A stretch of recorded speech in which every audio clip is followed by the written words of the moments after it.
Bismillahirrahmanirrahim. Assalamualaikum warahmatullahi wabarakatuh. Hello everybody.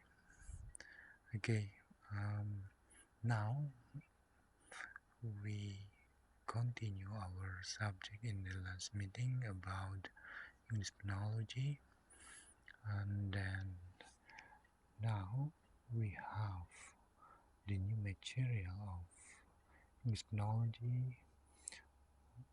It is talking about introduction of producing the sound. We have 6 slides. Happy watching, and then let me giving the explanation of this slide. Thank you.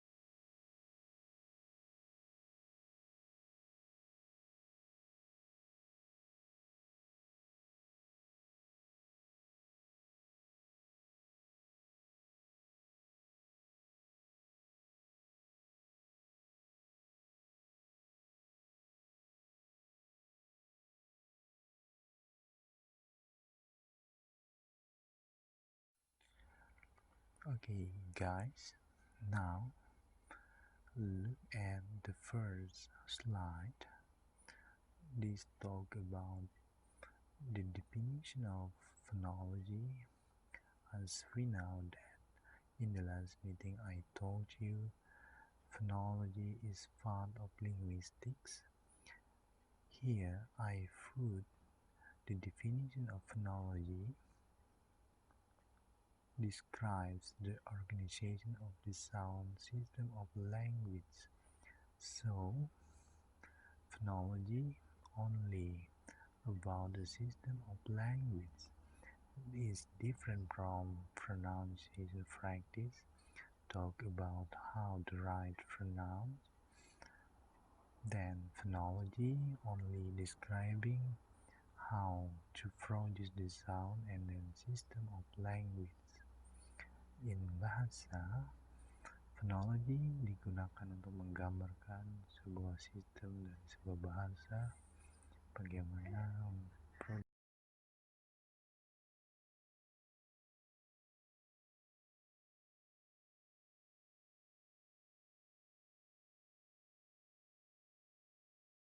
about the system of language is different from pronunciation practice. Talk about how to write pronouns. Then phonology only describing how to produce the sound and then system of language. In bahasa, phonology digunakan untuk menggambarkan sebuah sistem dan sebuah bahasa, bagaimana memproduksi sebuah bahasa dengan baik.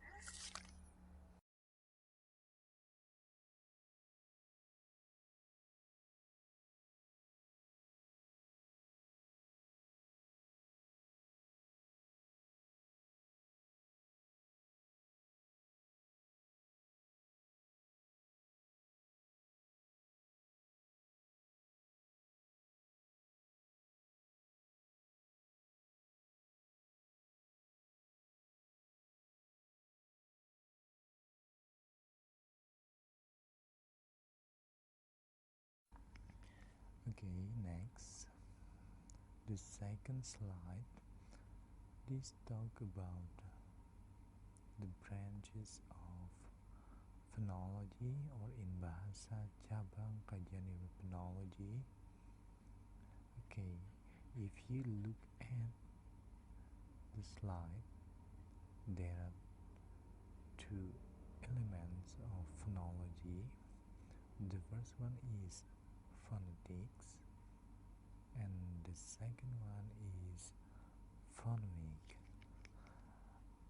If we talk about phonetics, this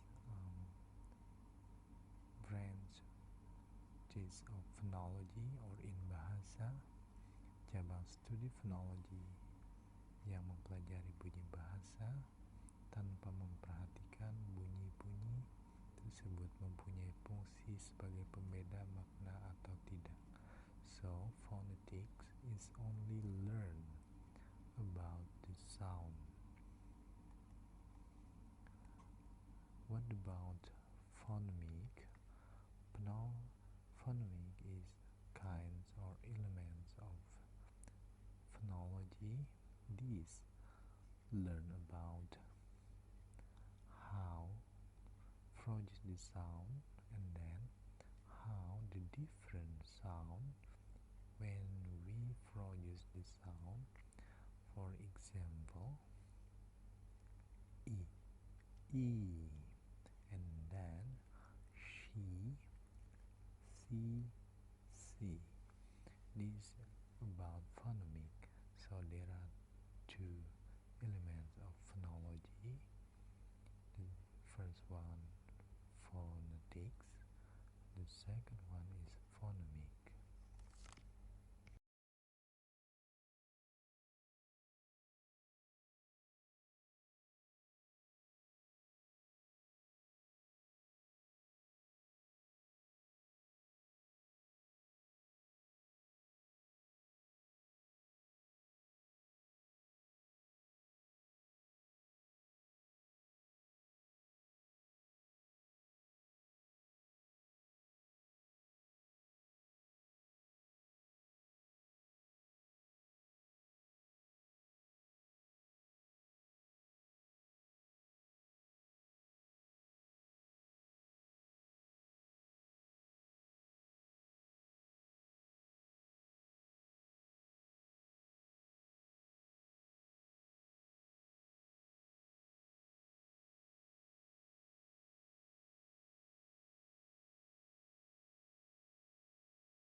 Okay guys, now I will explain that the element of tools of produce the sound. The first one is lung.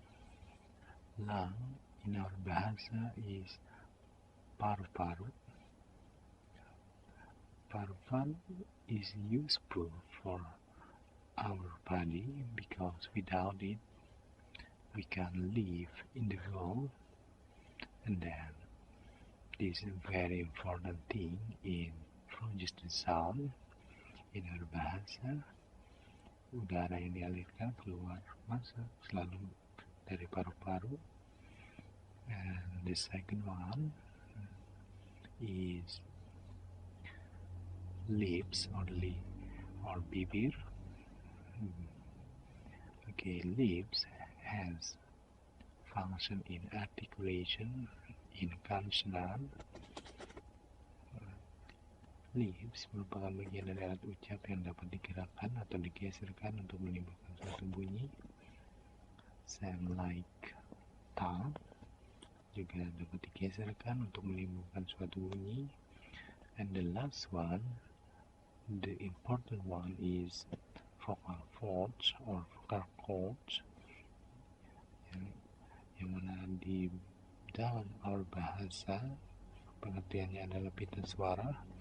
Pita suara sangat penting sekali dalam proses memproduksi bunyi atau suara. Pita suara bersifat terbuka dan tertutup. Pada saat kita diam, pita suara juga akan menutup. Pada saat kita berbicara, maka pita suara akan bersifat terbuka. Sehingga ada istilah yang menyebutkan bahwa pita suara memiliki karakteristik close-ended dan open-ended. Mungkin di antara kalian pernah mengalami radang tenggorokan. Apabila kita mengalami radang tenggorokan, otomatis pita suara kita akan terkontaminasi dari radang tersebut, dan suara kita akan berubah, break, sengal, pecah, tipis. Ini diakibatkan pengaruh dari radang. Maka jagalah baik-baik pita suara kita, karena ini merupakan bagian sangat terpenting sekali dalam proses menghasilkan bunyi atau suara.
Okay, guys, now look at the picture in the slide. I put the systematic of sound system production by human. I put it by Beacon theory in 1909 1906,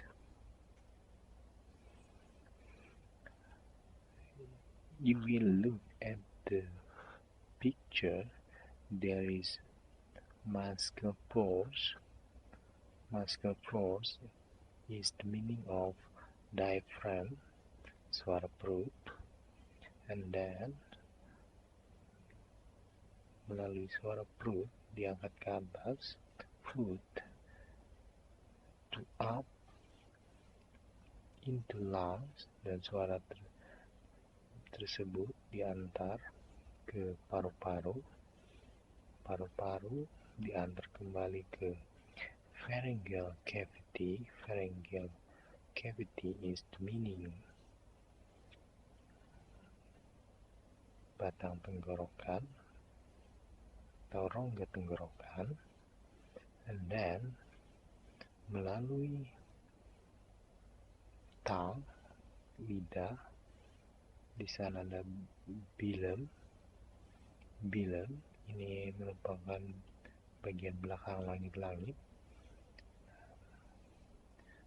Suara yang diantarkan dari paru-paru melalui rongga tenggorokan ini akan melalui lidah dan langit-langit atas. Anda bisa melihat di sana ada nasal cavity. Nasal cavity ini merupakan bunyi suara yang diantar melalui hidung, and oral cavity bunyi suara yang dihantarkan melalui rongga mulut. Nasal cavity memiliki karakteristik suara sengau, adapun oral cavity ini merupakan karakter suara tebal, dan ada juga yang memiliki tipis. Di sana ada nostril lubang hidung, dan mouth adalah mulut, sehingga dapat kita ambil sebuah kesimpulan bunyi diantar melalui perut, selanjutnya melalui paru-paru, selanjutnya diangkat ke atas menuju ke rongga tenggorokan melalui pita suara ke atas, maka bunyi tadi diantarakan melalui bilem, langit-langit, tongue, melalui lidah, dan keluar berkarakter bunyi sengau atau bunyi rongga hidung, atau bunyi tebal atau tipis melalui rongga mulut.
Okay guys, the last one, we have the picture of vocal cords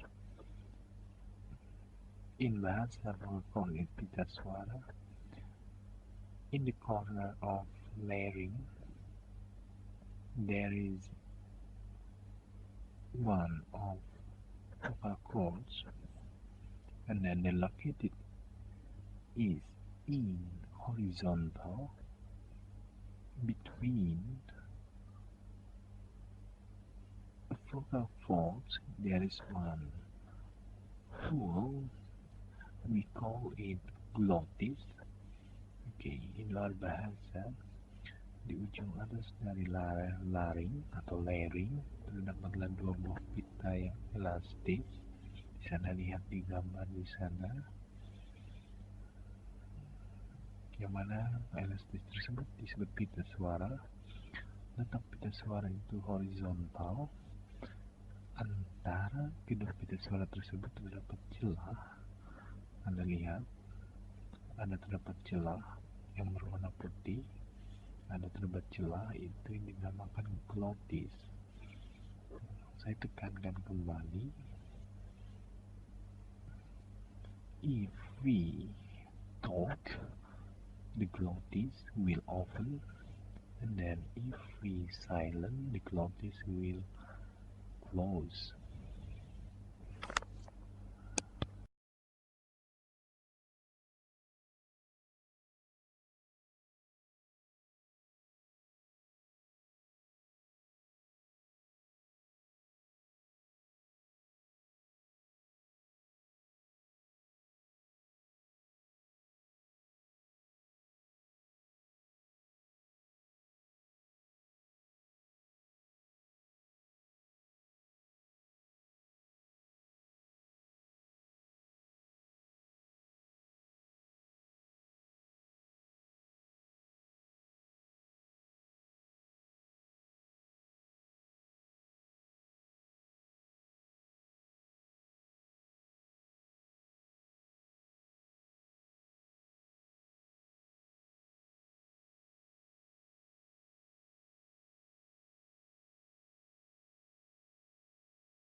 Okay guys, for the exercise,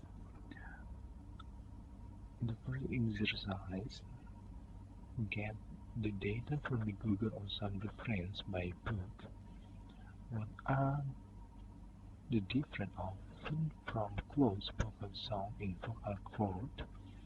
Coba kalian temukan by Google atau reference book, apa perbedaan bunyi tertutup dan bunyi terbuka di pita suara.